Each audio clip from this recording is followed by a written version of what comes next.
Hey YouTube, what's happening? It's Richard, founder of Short Term Rental University and professional real estate developer. And today's video is about a trend that I see happening. It just happened to me personally in my feed, and it's the confluence of Airbnb or short-term rentals and hotels, and they're one and the same, and they're in the same feed both on Booking.com and on Airbnb, and I want to share with you what the implications are. But before we get started, I want to encourage you to open up your own website with our one-click solution, HostSaver.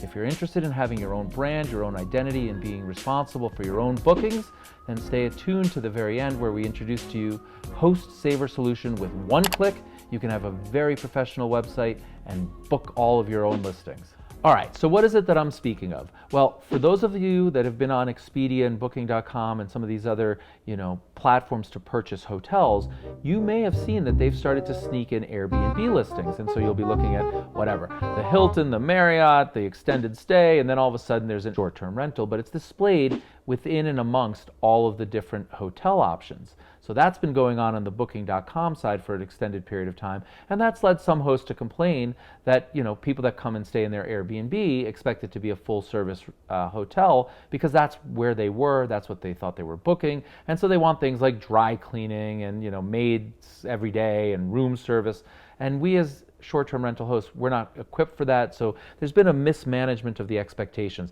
They think they're booking a hotel, in fact they're booking a short-term rental, and that's been a little bit awkward. I think that's a temporary situation. People will start to understand what it is that they're booking in fact, and Booking.com will probably make that a little more clear in the future.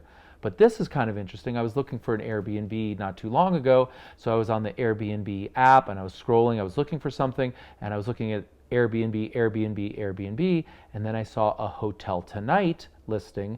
For those of you who are unaware, Hotel Tonight is a last-minute booking, discounted hotel reseller of rooms, and Airbnb bought them last year. So Airbnb is now entering into the hotel space, and they've got last-minute bookings and savings and deals via Hotel Tonight, and they're advertising those same units in the Airbnb stream. So in essence, Airbnb is introducing hotel competitors to our short-term rental Airbnbs on their own platform. So that's kind of interesting. Now Airbnb is a platform that we book on, but we also compete with Airbnb because they're showing hotels that they've got on their Hotel Tonight app, like in the same feed. So if you think about it for a second, now if you're on Airbnb, you will see hotels. And if you're searching for hotels on Booking.com, you'll see short-term rentals. And it's kind of like, wow, what's going on here? Well, it's all coming together, right? So the bigger category is tourism and specifically lodging.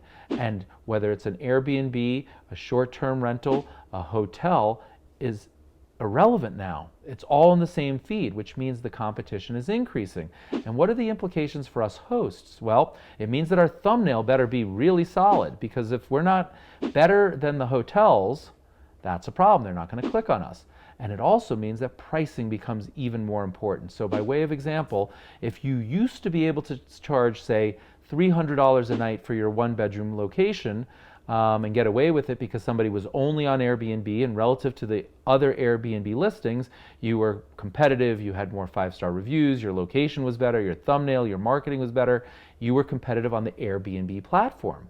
Very few people are going to have a second computer or a second browser open and then say, let me go check all the hotels. They've decided for one reason or another they wanted to stay in Airbnb. That might be their preferred way, that's what they do, they love it, whatever the reason is, and those are all valid reasons, by the way, but they're on the Airbnb platform. So now what happens? Well, the same person's on Airbnb, it's their chosen platform, they see your place, it's $300, it looks wonderful, they would book it, but directly above them or directly below you, there's now a price for $250 at the Four Seasons Hotel, for instance. And now all of a sudden, the person that wanted to stay in an Airbnb and would have booked your place for $300 might say, you know what, in this particular case, for this particular stay, the $250 offering from the Hilton, the Hyatt, the Four Seasons, whoever's on Hotel Tonight, and those are just examples, that's a better deal. And so in this particular instance, I'm not going to stay in an Airbnb. Instead, I'm going to stay in a hotel. So that's a pretty big game changer. We're no longer competing just against Airbnbs on the Airbnb platform. We're now competing against all the hotels in Hotel Tonight. And when we're on Booking.com, we're also competing against all of the different hotels. And at the end of the day, the guest, if you put yourself in the guest's shoe, they're just making one decision based on like all of the comparable values and data that they have. And so where we might have out competed the Airbnb less experienced host, less professional host, less marketing oriented host, our competition's just gone up. Now we're competing against the big boys, the big hotel chains with unlimited dollars for, things like marketing, and their thumbnails are really great and so on and so forth. They've got dynamic pricing and they use it to their advantage, and they're now using that to our disadvantage in the Airbnb space, which means going forward, we have to be even better. We have to be even stronger. We have to be even smarter. We have to be even quicker, because we're now playing with the big boys. And some of us are going to thrive, and some of us are going to get like confused, and some of us are going to fail. So don't be one of those last few. Be one of the first few. I really hope this video helped you like think through what's happening and the implications. I'd love to hear your comments below. What do you think this means? Have you seen Hotel Tonight listings in your Airbnb feed recently? And you've certainly seen them in the booking.com feed. I imagine that's pretty straightforward. But I'd love to hear, share with us in the comments below what you think the implications are, what it's meant to your business, and what you think on a go-forward basis. And as always, please go ahead and like the video and subscribe to the channel. Thank you.